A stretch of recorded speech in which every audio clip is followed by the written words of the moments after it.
All right, we're back live streaming here on YouTube. Thompson to Clark.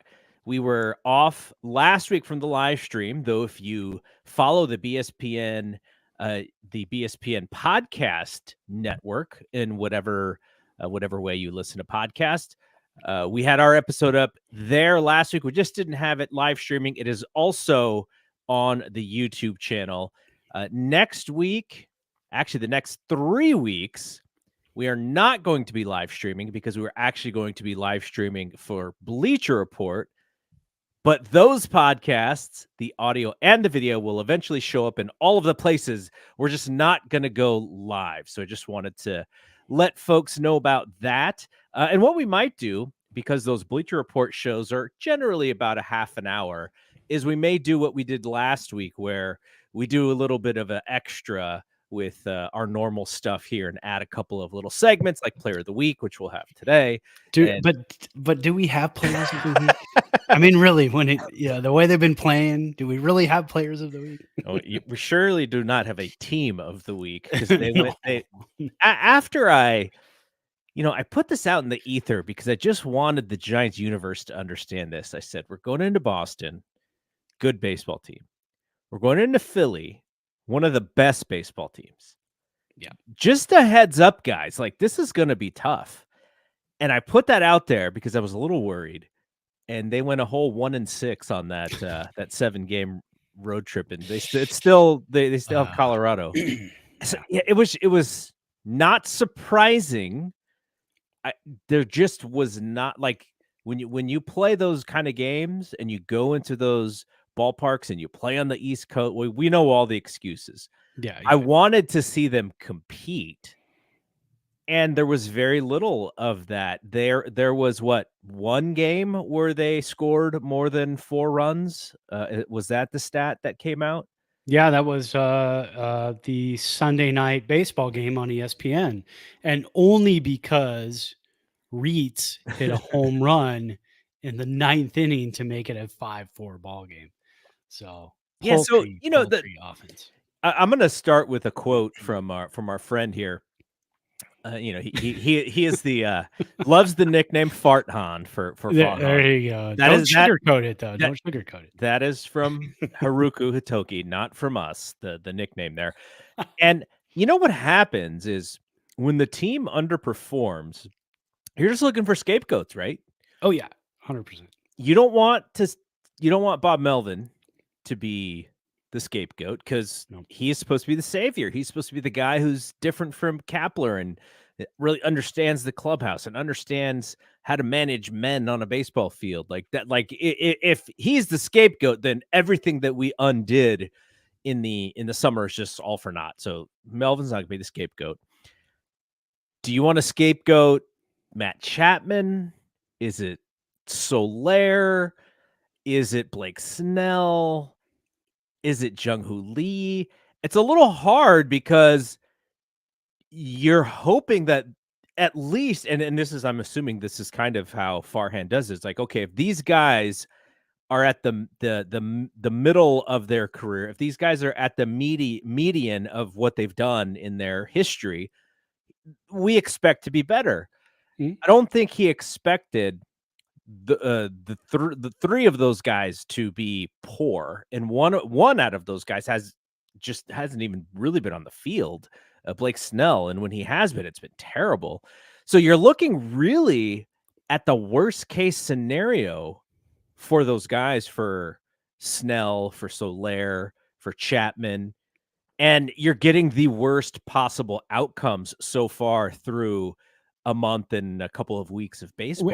And with all 3 of them, because they're in a baseball season, 162 games, you expect you're going to have some roughness, some ugliness from one of those guys in 1 month, month and a half, and then maybe another guy month and a half. Not all 3 of them at the same time to start the season. You texted earlier, and this has been my son JJ's thing the whole year. He's like JJ goes, I understand the defensive aspect of this, but Matt Chapman can't hit a fastball. What good is it if he can't hit a fastball? And then Right. you pretty much were texting in the chat.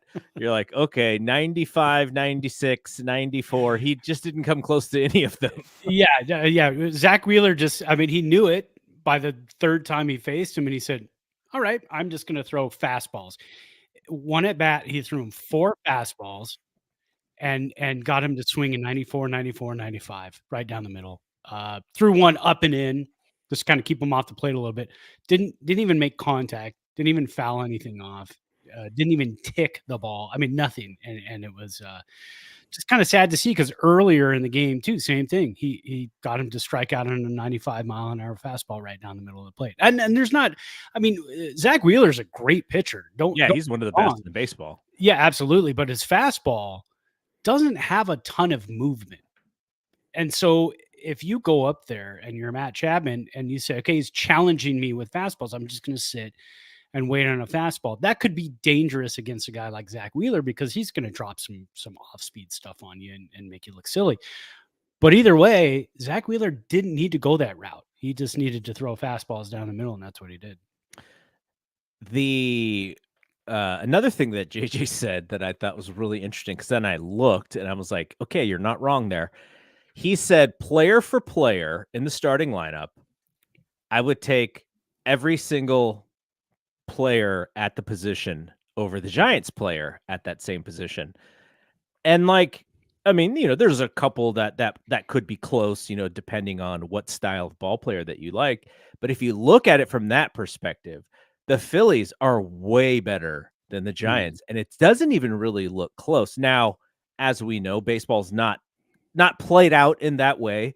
Lots of different ways. You're not just matching. It's not like a 5-on-5 basketball game.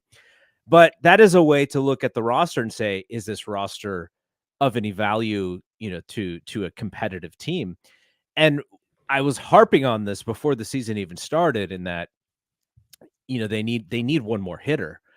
And that one more hitter, whoever it is or whoever it might be, not being there means that Soler and Chapman and Lamont Wade and Wilmer Flores are taking up lots of at-bats in really big positions in the lineup. There was a stat today that I saw from Andy Baggerly. The Giants have not had a home run with a runner on base from the 3-hole all year long. And I laugh, but it's sad. because, and we talked about this, earlier. We're just like, they don't have that quintessential 3-hole hitter who scares the other team, makes the other team think about, oh man, I can't allow this leadoff hitter to get on, or the number 2 hitter to get on, because I don't want to face this guy with runners on. Yeah. They're like, it doesn't matter. Like, if Lee gets on, if Tyro gets on, we're not really that worried, because the middle of the order is not producing. And that's a problem. Like, when you see these moonshots that Shohei is hitting that are just like, he's hitting like 4 balls a week, that I'm like, can we just get one by one person on our team? And he's hitting like 4 of these moon lasers.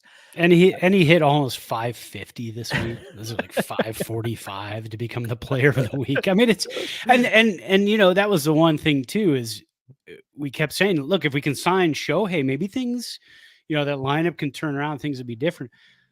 But now you look at it and throw Shohei into this lineup somewhere, 3-hole, 4-hole, whatever it is. I don't think they're that much better. That's the hard part. Because when you look at Philly over the last month, I was looking at some like over the last month numbers, because the Giants had some good offensive games early in the season against San Diego and Arizona and whatnot. But over the last 4 weeks of the season, Philly, their offense in almost every category is in the top 3, and the Giants are anywhere. And that's the thing, is we think the Giants offense is terrible, right? Just awful. They're bad, but when it comes to runs scored, they're 26th in the league, almost 30th, right? Out of 30 teams. But then when you look at everything else, the only other thing that's really low is walk percentage, 22%. And you had mentioned that too earlier, that I think that's before we went on, that the team just doesn't swing. They're not swinging at pitches. So 22% walk rate. So opposing pitchers are throwing strikes because they're like, these guys aren't swinging early, so let's Yeah. get ahead. So look at the rest of the offensive categories over the last month.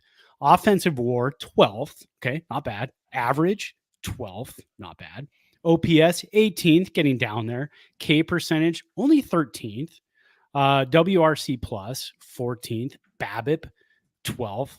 Then look at the StatCast numbers. Barrels 24th in the league over the last month. Exit velocity right in the middle there, 17th, and hard hit 20th. So when you look at it, early in the season, the Giants were hitting the ball hard, just weren't finding holes. Now they're just not hitting the ball hard, and they're not driving in runs. The runners in scoring position numbers are awful. I didn't pull those because I couldn't find some really good accurate ones on the side I was on. I think I was on Fangraphs, and I couldn't really decipher their. They had a lot of numbers, but they didn't have RISP for some reason. But we know the Giants are bad in hitting with runners in scoring position. So when you look at up and down a lineup, like you said, like Philly, yeah, I mean, you're going to trade out those players. I don't care how bad Kyle Schwarber is in left field at this point. I don't care how bad Nick Castellanos is out in right field. You take those guys because they're going to run into something and hit home runs, and they're going to drive in runs. And then Philly's going to score 6 runs a game like they did against us. And then one game, when they score 14, 15 runs. So, they have an offense that can do that. So they can make mistakes, just like we did in 2021. We made some mistakes, but we had the offense to score some runs. I don't know, man. It's depressing. It's why we drink, right? On this show. Going back to the not swinging the bat. Now, this is a style of hitting from the previous manager, right? Like it was about lengthening at bats and putting stress on the starting pitchers and this and that. And some of that has carried over into this season. And I've seen Bob Melvin say, we need to actually swing the bat more than we do. And going back to Andy Baggerly today, what he wrote that teams know that they can attack the Giants in the zone. And so they are not nibbling. They are attacking. So in the mind of a hitter, if you know that the opposing pitcher is attacking, and we can go back to some of these at bats late in today's game, Giants lost 6-1, and did just we're not very competitive, pretty much for the whole game, and not offensively. Pitching wise, Mason Black looked great for about okay. 4 innings. Yeah, he looked good for a rookie pitcher on the road, not having really thrown a whole lot of pitches this year. And they probably did leave him in, 1 inning too long. But he's not going to come in and be Roger Clemens. And that's the problem, because with a team with the offense like this, you need like Roger Clemens to come in and win a 1-0 game. But the point being, there was a moment. I think Jung-Hoo Lee just had a single. He hit a laser up the middle, and so Tyro's up. First pitch was a mistake, hanging slider, upper part of the strike zone. Tyro takes it for a strike, and I sense that he was kind of frustrated that he took that pitch, because in a game where you're down by many runs, you do need base runners, but also. What can pump up a team is like a 2-run home run, in the 8th inning. Yeah, right. And so he doesn't swing at that pitch. Next pitch is a fastball, and it was Hunter Pence and Dave Fleming were I think they were the broadcast team on TV. Dave Fleming said something to the extent of, that one caught a lot of the plate, and Tyro fouled it off. And so already he's just in the hole, and the pitcher has not made one single good pitch yet. And so it's just those kind of things where, the identity or the understanding of what, they want to do offensively, I think some of it has to change and adjust. And, you're going to have to be okay with maybe a few more strikeouts and a few less walks. But maybe we run into a couple that we're not running into right now, and that could change the trajectory of a single game. And but it's just Bob Melvin seemed to be very perturbed after this game. I think I have the quote here about what he exactly said. So he said, "We weren't playing very well," meaning in the past, "and now we're playing terribly." Oh no. Well, I mean, that's the truth. And I think a lot of times you got to hear your manager say that. If you're going to make some changes, you got to hear your manager say that. Look, you're disappointing your manager. This team is disappointing the fans. We get. I mean, there's going to be stretches here and there. But when a stretch lasts as long as it has, and when you go on a road trip and look this bad, I mean, you go on social media and there are many, many people that are calling for Farhan to be fired, number one. And number two, for the season to just, this is it. That's the end. We have zero hope whatsoever of making the playoffs. Time to start trading players. Time to start bringing up the youth. Let's see what this team could do. But that's not what this team was built for in the offseason. Yes. So that's going to be a problem. When you get to the All-Star break, what are you going to do with guys who are on 1-year deals? Yeah, you can trade them. You're not going to get a whole lot for them. So you're going to spend a lot of money on these guys for half a season. You're not going to get much in return unless you eat the rest of the contract, which you could because you're not over the threshold right now. You're not, I don't even think we're over the first tax threshold. I don't know how any of that stuff works.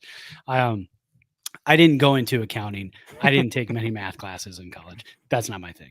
My wife does the budget. I say, is there money for me to buy a record? She says, thumbs up, thumbs down. That's pretty much how that works. Is it like the old, do you remember the old Weird Al Yankovic Eat It video? Yeah. Where he's like asking the fake Michael Jackson if he can do this song. And it's just like he's turned that's like your wife. Pretty much. Yeah. I could usually it's just a quick thumbs down. It's you can't. We have enough records. But yeah, so when you get to July, what do you do? I mean, or do you start thinking about that soon? We're in May now, so we're gonna get to June soon enough.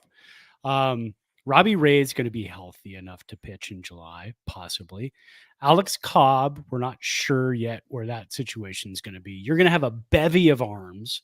Do you want to send Blake Snell to a contender at that point? I mean, there's so many questions with this team now, the way it's structured and the way it's built. And I feel like we had these same questions last year, right? I mean, it was kind of the same thing. And Carlos Rodon, that's one of the things that we looked at last year. We said, okay, now we have this Carlos Rodon situation. What are we going to do? Was that last year or was that? Yeah, that was last year. Year before. Okay. But last year we also had a lot of questions too going into the All-Star break. Are we selling? Are we buying? We bought AJ Pollock. So that's what we bought. Well, we went to the dollar store is what you're saying. Yeah, pretty much. So well, this is a great point that you just made though, which is this is the team that you almost have to look at this team and go, well, there's not many changes that they could make. They kind of made their bed and now they have to sleep in it. You could look at somebody like Brett Wisely, who's having a good year in AAA, but we've done the Brett Wisely dance before. Where is he? He's going to be a utility guy, and that's Tyler Fitzgerald's role. And Tyler Fitzgerald is playing over Brett Wisely today because he could play a little outfield and he's got speed. And he's the emergency catcher right now with all the catcher injuries. He is the emergency catcher. So we're going to get to that nonsense in a second. But you look at that AAA roster. If you do make a change, it is more than likely going to be based on injury. So that is going to be Slater or Yaz, or, it could be worse like Jung-Hoo Lee. Let's not hope for that. But if you were to bring up Elio Ramos, it's not like you can just bring him up and just be like, yeah, you got to make a decision. It's going to be like, oh, Slater, we have to trade him. Yes, we're going to have to trade him.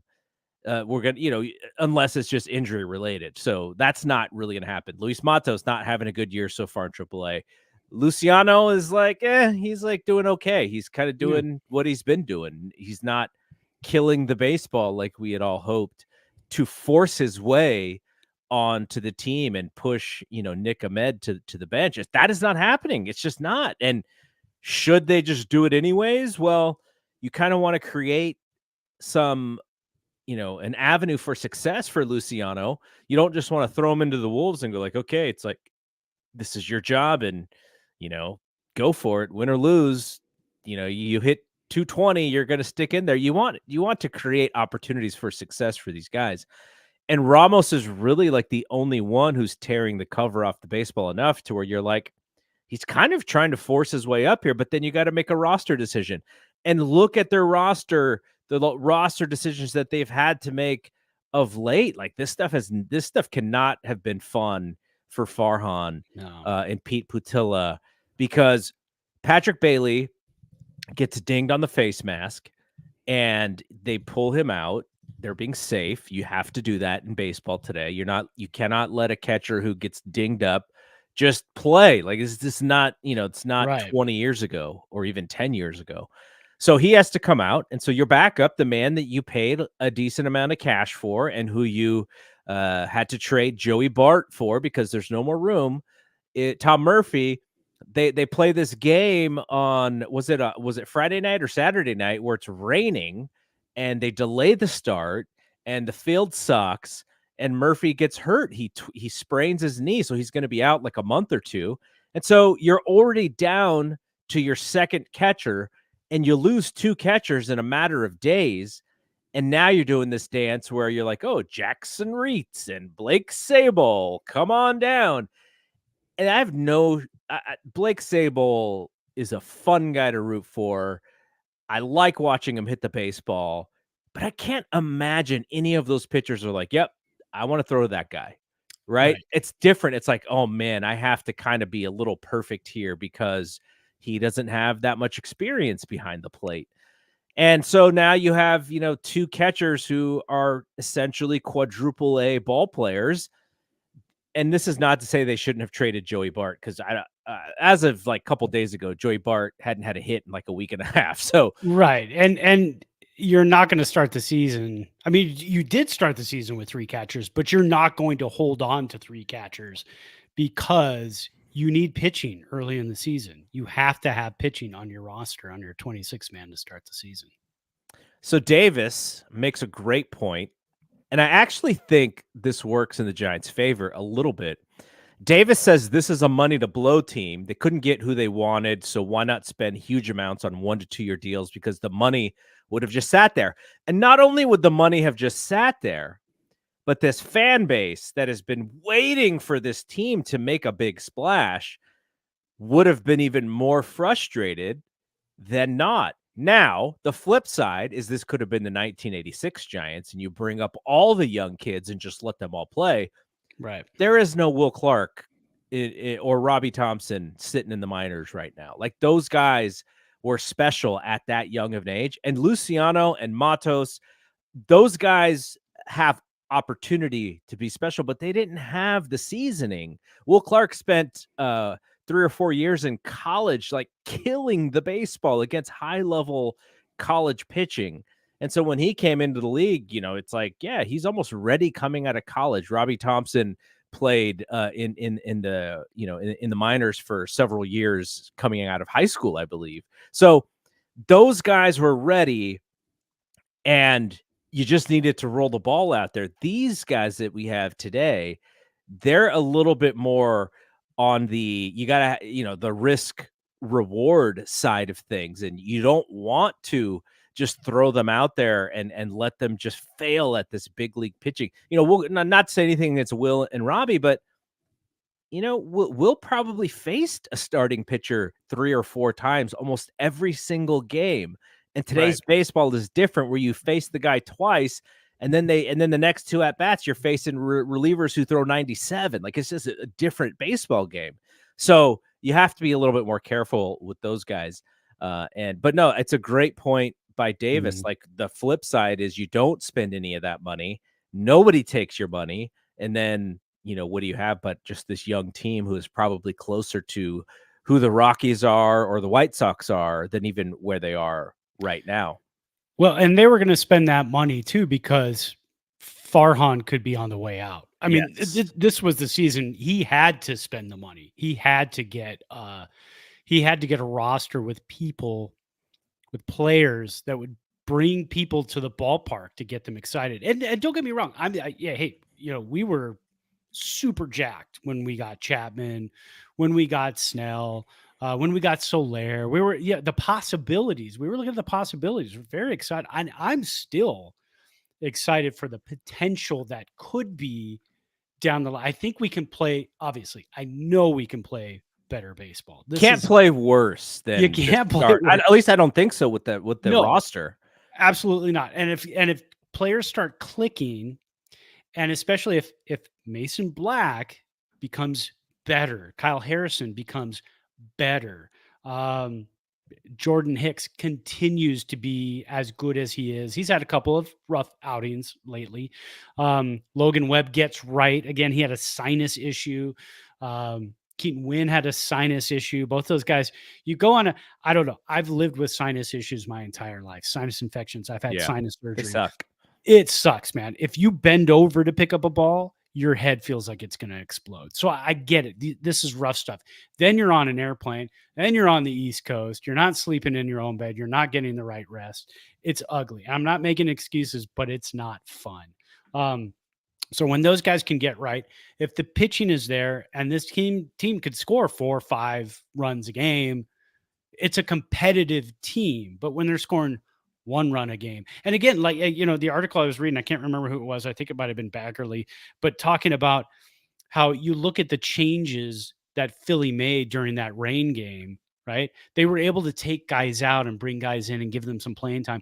The Giants on the bench had Yaz, Lamont Wade Jr. I mean, their regular starters were on the bench. So at that point, you're like, well, that's who we have. So these guys are going to have to play. And speaking of the youth movement too, I don't think that's going to work this season. I don't know if we're going to see Luciano this season. I think we're probably going to see Nick Ahmed for the majority of the season. And the reason being is because as soon as you start bringing these guys up and say, Luciano's going to play every day, let's go through the growing pains.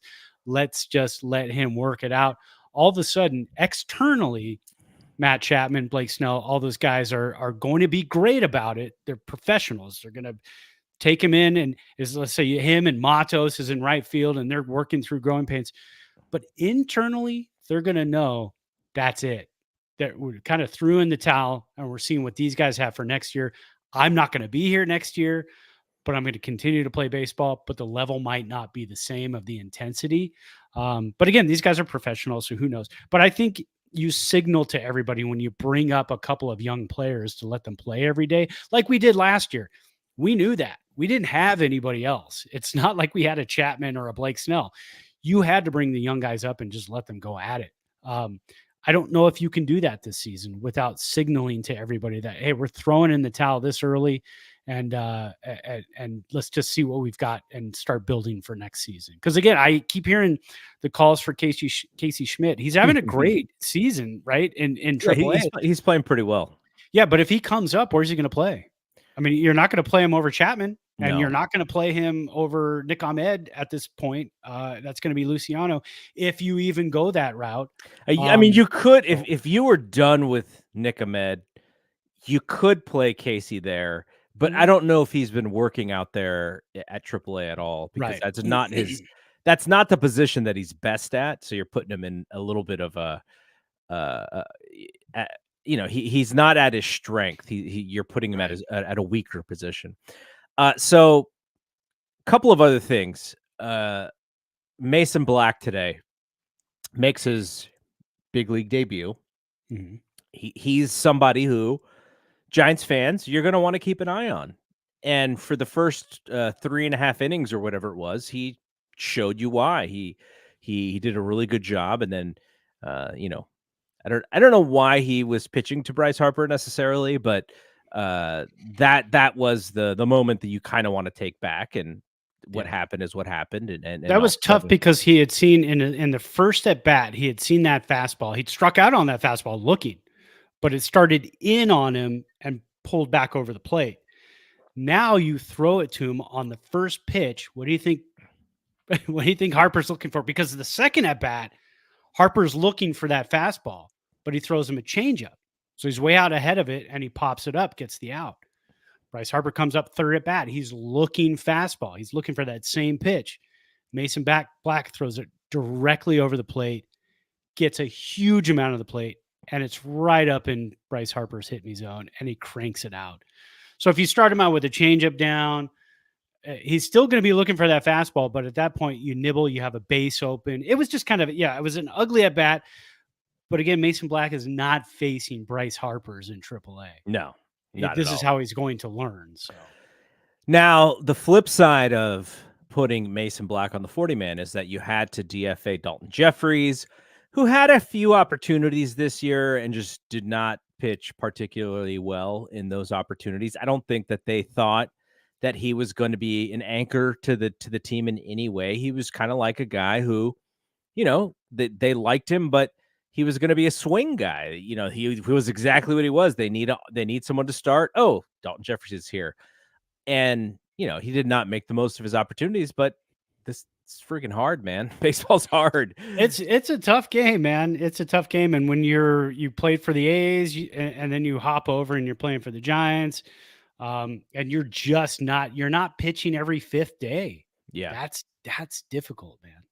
And then they also had to DFA Mitch White, who is where did Mitch White come from? Did he come in the Bart trade, or he came over from Toronto, right? Toronto, yes, correct. He was DFA'd by Toronto, put on waivers, and then the Giants grabbed him. Like cash grab or something. Yeah. Okay, that's what it was. So, Mitch White didn't even really have an opportunity. Unfortunately, he's a roster squeeze there. I hope that this means that, Mason Black is going to stick around until they have to make a decision with Cobb and Snell. But again, because they have Cobb and Snell, he's more than likely going to be back in AAA at some point. So this is kind of a fill-in thing as well. This is not rolling out the red carpet for Mason Black here. Right. Yeah, it's I don't know. There are so many situations right now on the Giants roster that are just kind of blocking moves. And because of all the catcher situations, I think that's something that had to be done. Yeah, so we mentioned the catcher situation. The fact that your best bets in the minors at this point are Sable, who, they really did work him out last year. And he had opportunity last year, but we saw what it was and we know what it is as far as his defensive. But, then the quadruple A of Jackson Reitz, that's really the best that they have. And not that catcher depth is easy. There's not tons and tons of catchers out there in farm systems at that level.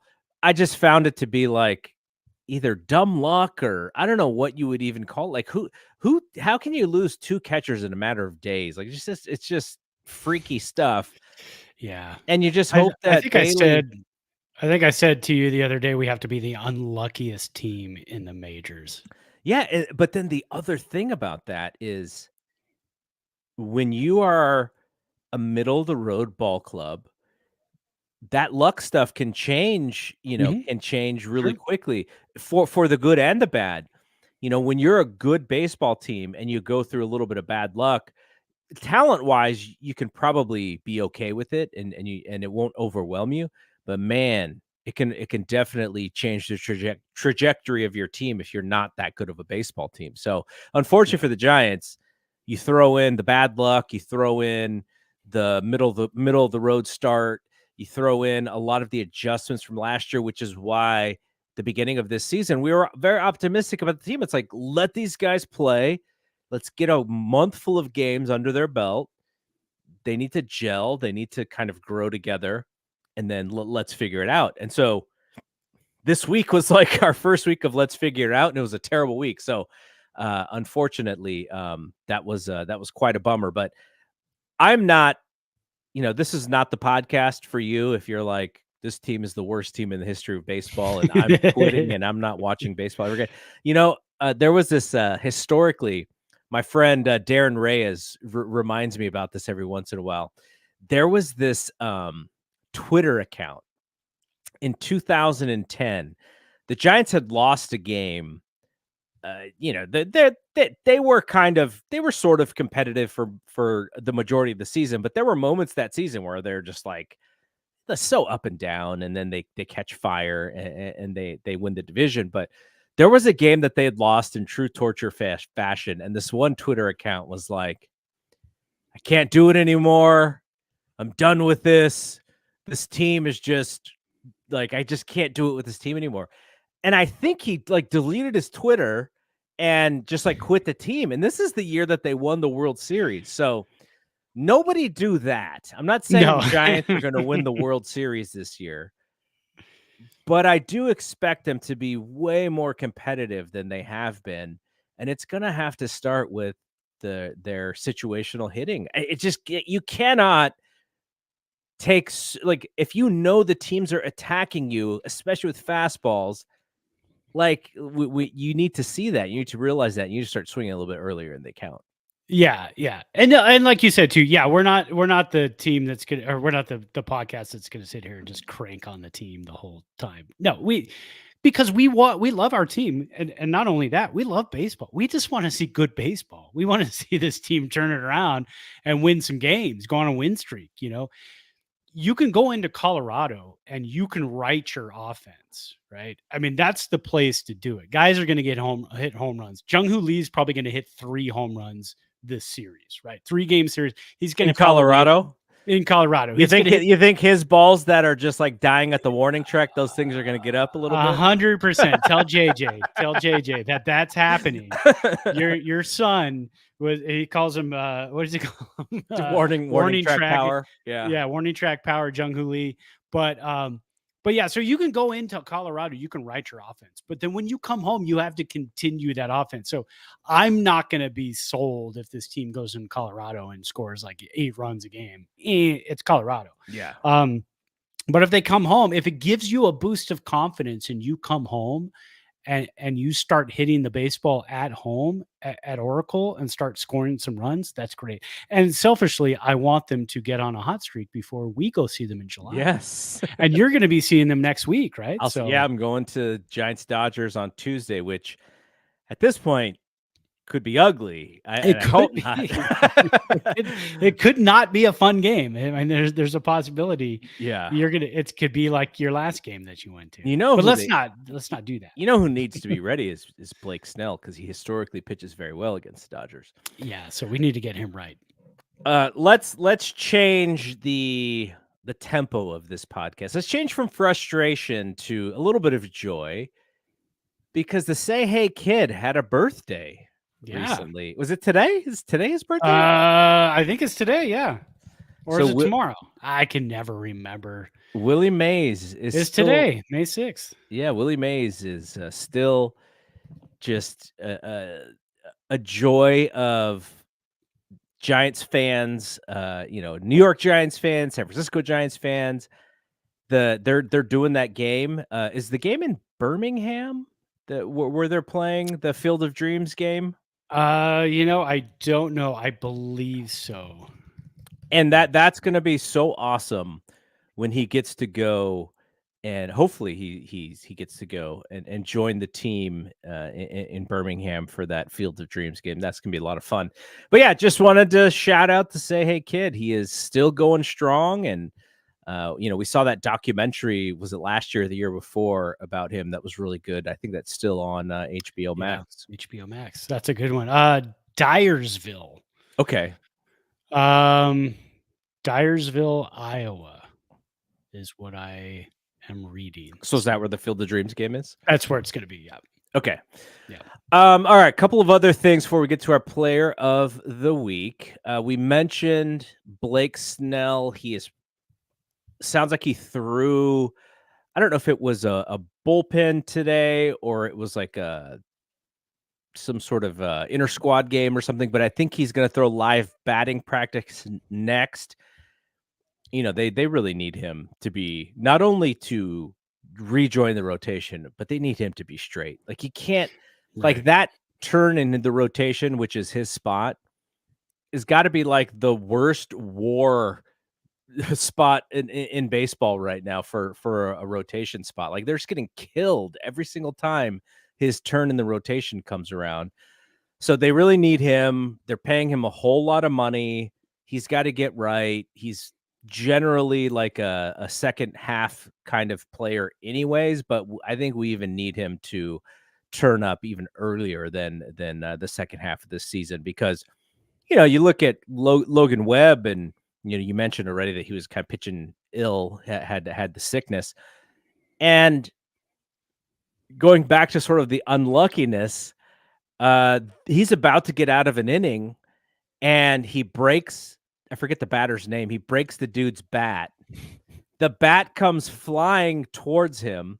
And so he's like trying to figure out how to get away from this bat and field this ball that is slowly hit to him.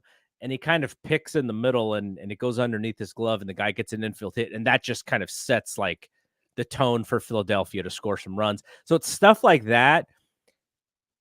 Logan Webb is going to be the ace of the staff. He's going to be the rally killer, but he needs to not feel like he's got to be perfect when it's his rotation because then you feel like you have to be perfect and you pinch some stuff and you're working a little bit on the edges too much and you're not attacking as much. And it's like he needs another guy in that rotation who he believes in can also be the stopper. So he's like, hey, Snell's right behind me. I'm going to go get these guys. And yeah, if somebody hits a long ball and whatever, I don't need to pitch 9 here. We're going to turn it to Snell and he's going to pick me up. They don't have that right now. So that is why I think Snell, they really, really need him. And I think he's the highest paid player on the team at this point. And he cannot have the highest paid player on the team, throwing bullpens. It's just, he needs to be in the rotation. Yeah, and I think the worry too, for me personally, is that he didn't have a spring training. Then he looked awful in his first 3 starts. Then he gets hurt. Now he's got to work his way back. I feel like personally, not to be a doom and gloomer, but I kind of feel like he may not be right until like late June, early July. That would be terrible. By then you're halfway through the season. You paid for a full season of Blake Snell. But again, if his numbers are bad, we might have Blake Snell again next year, right? Because wasn't it a 2-year, right? A 1-year opt out. I think that's the contract. So yes, I wanted to retract an earlier statement. Dyersville, Iowa is where they built a replica of the Field of Dreams from the movie. The game is going to be, you were correct, Birmingham at Rickwood Field. yes. And it's going to take place on June 20th. And it's Giants Cardinals. So that's where that's going to be. Cardinals also struggling. Yes. Brandon Crawford's still on that roster, right? He is. Yeah. I think we would have heard if he was DFA'd or anything like that. Yeah. We're fans of his forever. Right. So sure. I know the Cardinals are struggling just like we are. So hopefully, do you want to know his numbers? I'm assuming they're just bad because we haven't heard otherwise. Yeah, they're pretty bad. He's hitting 111. He's only actually no, I'm sorry, 105. I gave him 0.06 too much. He's hitting 105. OPS is 296. He's come to the plate 21 times. He has 2 hits, 2 walks, and 9 strikeouts. So not fantastic. But, no. And again, not the way we want to see our heroes go out at all. No, not at all. And this is also why you need to watch us live, because in YouTube, in the chat, Haruku, our friend Haruku, is going crazy. It's not even crazy. He's just like spitting out his opinions, and none of what Good. he is saying is wrong. No. So We want your opinions. Bring them. yeah, I like reading it. He's like, hopefully AJ Pollock is retired, or Farhan will think he can turn it around again. Hey, don't give him any ideas. Yeah. All right, let's go player of the week. There wasn't a lot to choose from, but I do give you credit because you found 3 people to pick from for the player of the week this week. Yeah, it wasn't. I was going into it thinking it was going to be super bleak. It wasn't as bad as I thought. So I went with 3 players that kind of broke out a little bit and showed us something. Tyro Estrada, he didn't get any votes, but he had a 172 WRC plus with a 348 average, 1 home run, 6 RBIs. So he led the team with 6 RBIs on the week and had a stolen base. Lamont Wade Jr. got a couple votes. Also had a 172 WRC plus, 300 average, 1 run, and he had 33% walk rate. So he was getting on base. Not many Giants are walking at the moment, but Lamont Wade Jr., great eye, always finds a way to get on base. The winner, a guy who actually, I thought his birthday was today. I thought he shared it with Willie Mays. His birthday is actually tomorrow on May 7th. And that's Sean. I don't think you're ready for this jelly. And he's the player of the week. 3 games this week, 5 1/3 innings pitched, 11 strikeouts, no earned runs, only 3 hits and no walks. And we like to see that because, we like Jelly. We think he's good. We think he can, we think he could be a part of this bullpen. And it's nice to see him. We have seen spurts here and there where he's come around and pitched really well, but then kind of disappeared. He pitched really well against the Padres last season, towards the end of the season. He's got to be Junis this year for the Giants, I think. Yeah, I think so. Especially with Dalton Jeffries gone. Can Mason Black stay up maybe and be that guy as well? Landon Roop, I think he's already back down. So, he's kind of that swing guy as well. And in Colorado, your swing guy is very important. Extremely important. You never know how many innings that starter is going to go. So I imagine Jelly's going to be in there. What does our pitching look lined up in Colorado? Kyle Harrison going on Tuesday. That doesn't bode well for his home run numbers. Wednesday, Hicks. But guess what? Keaton Wynn. Harrison is going up against a gentleman by the name of Dak Hudson, who is 0-5 with a 5.93 ERA so far this year. Yeah, I like that. We're going to make him look like Cy Young, though. And their next guy up, Wednesday, Lambert, he has a 5.66 ERA.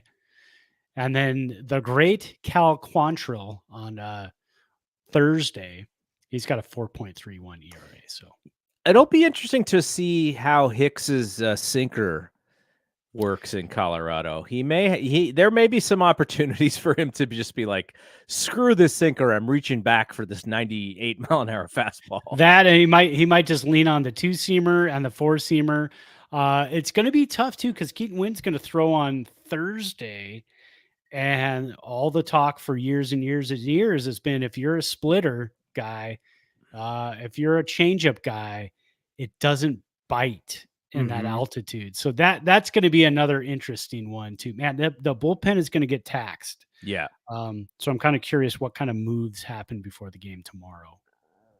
The Rogers Bros, we're going to see a lot of them. I think so. Yeah. And poor, what was it, Tyler who gave up the jack to Schwarber today? I had to walk away from it because I was at work, so I had to. I had to go do something. So I didn't see the jack. But, I think it was okay. Tyler, Schwarber. Yeah, just we love the Rogers brothers. They're being taxed a little bit this year. They also need to bounce back in order for the Giants to have a good season. Okay, drinks wise, I tried something a little different today. I've really been in on this. I don't know. I think I mentioned it once, post Super Bowl, the Poppy soda. Oh yeah. Look at that. It's a see-through can. Of course, the can is green, so it doesn't stand out because of my green screen. But so the poppy soda is low sugar, and the whole thing is like supposed to be good for your gut bacteria and all this and that. That's not why I drink it. I don't need kombucha soda, but I just I like the idea of like, you could have your diet sodas, your Pepsi Max, your Coke Zeros, or you have one of these and it is a little bit more like a treat because it does have like 3 or 4 grams of sugar, and you just got to be a little bit more mindful of how much you drink. You can't just have like 3 of them, right? Yeah. So right. they have these interesting flavors, and this one is ginger lime. And I thought immediately when I got it, I was like, that'll be a great mixer more than likely. That's and so true. I grabbed the Terramana like we are wont to do. And I just mixed the Terramana and the ginger lime. I forgot to add more lemon juice. That's what I wanted to do, but I forgot because we were running into the show. And this is good. Like, it's not quite the T to C exactly, which is the grapefruit Zevia and the Terramana and the citrus, but it is pretty dang close as far as how tasty it is because of the way that the flavors mix. So that this may be like my summery, when we're doing these shows and it's getting warm in here and I'm kind of sweating. That this may be the summery drink for me is the poppy ginger lime and Terramana silver. So how much sugar in one can? Because I want to see if it's something I can do. Oh, 4 grams. 4 grams. Yeah, it's 4 grams. And the problem as we get older, reading the backs of stuff, if the print is really small, reading baseball card packs odds is almost damn near impossible. You need like a magnifying glass, but yeah. I think it's 4 grams. So for this one specifically, 4 grams. I have pairs of cheaters hanging out all over the house, man. And then Denise has them now too. So they're just everywhere. I gotta throw these suckers on so I look like the biggest eyes in the planet. But yeah, so I went. It was kind of a long day, long weekend, long series, man. It's just not fun.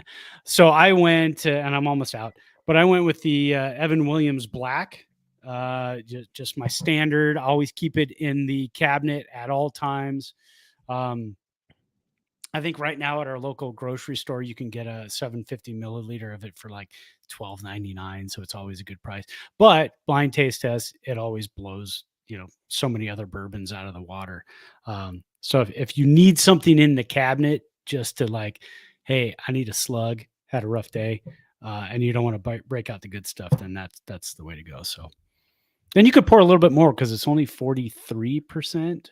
86 proof versus some of the other ones that are like 100, 102, 107.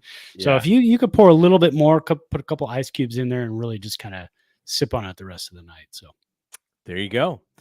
All right. What are we looking for the rest of this week? Can they bounce back? So we talked about the Colorado series here. And then the Giants, they are back home, Cincinnati, and then next week, like we said, was the Dodgers. So you have the Rockies, who are one of the worst teams in baseball, and then you have the Reds, who are a little bit better than the Giants, but they're also struggling. They've lost 5 in a row. That might be an opportunity for the Giants to kind of take advantage of 2 bad teams. And because of this third wild card, let's say you go instead of 1-6, let's say you go 6-0, in these next 6 games, then you're kind of right back in the middle. Thankfully, the Diamondbacks are also struggling. They're at 15-20. Giants are at 15-21. The Reds are 16-18. The Mets are 16-18. And so that's in the National League. And then you have other teams like the Astros of all teams, 12-22. Geez, what the hell happened? Yeah. The poor Angels, 12-23. and the White Sox 8-26. So there's a lot of it's almost like every team is just right smack dab in the middle. And you look at the Dodgers, of course, as expected, they're playing really good baseball. But even I think Dodger fans are like, yeah, and we've probably left a lot of games right there for the taking, and we didn't take them. So the Dodgers are probably, I don't know what their expected win-loss record is, but they probably lost a couple games that they should have won. So if the Giants can just beat up on some of these bad teams, they might be right back in the middle of things. So that is something to look forward to. That is something to hope for. And if you're optimistic like we are, that's what you're rooting for. If you're just mad and you want to see them lose because you're hate watching, I don't know what to tell you. Maybe take up another sport to watch because that can't be fun. But yeah, so let's end with this. So we've been shouting out our friend Haruku. So Haruku says, how long do we keep putting out Chapman and Yaz Slater? I want Schmidt and Ramos, then Matos, Meckler. So here's what I'll say to that. I think we wanted all of that last year as well. Yeah, sure. And at some point. And every day too, not spot starts every day. And the problem with it is we're like, oh, yes, 1 week of Casey Schmidt. Love this guy. And then the next 6 weeks was like, oh, my God, poor Casey Schmidt. Right. Yeah. And that is the problem. Same thing with Matos. Sure. Oh, wow. Matos, like he just hits a jack. And then you see the struggles and you're watching him struggle in real time. Meckler just, taking bad routes and, making bad stolen base mistakes and base running mistakes. So I agree that you like to see these prospects come up. But much like Brad said earlier in this show, he signed a lot of these vets. You basically sold these vets on, we are going to go after that third wild card.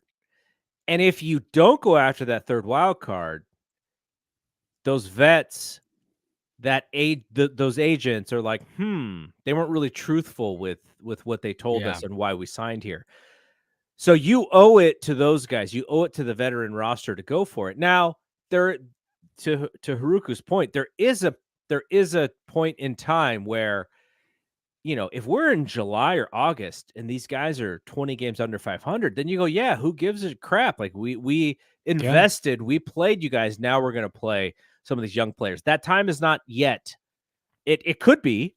And if we're, if it's terrible, it could be sooner than even, late July, August. But right now, 6 games under 500, I think we just watched some really, really bad baseball. And I hope that's some of the worst that we're going to see. And coming up, we're going to start to see some better baseball. And, Bob Melvin doesn't look like he's having it right now. He looks like he's, he almost to the point of like, he was like, man, do I regret taking this job? What the hell's going on? Like, exactly. He just looked exhausted. I was like, poor dude, this poor guy.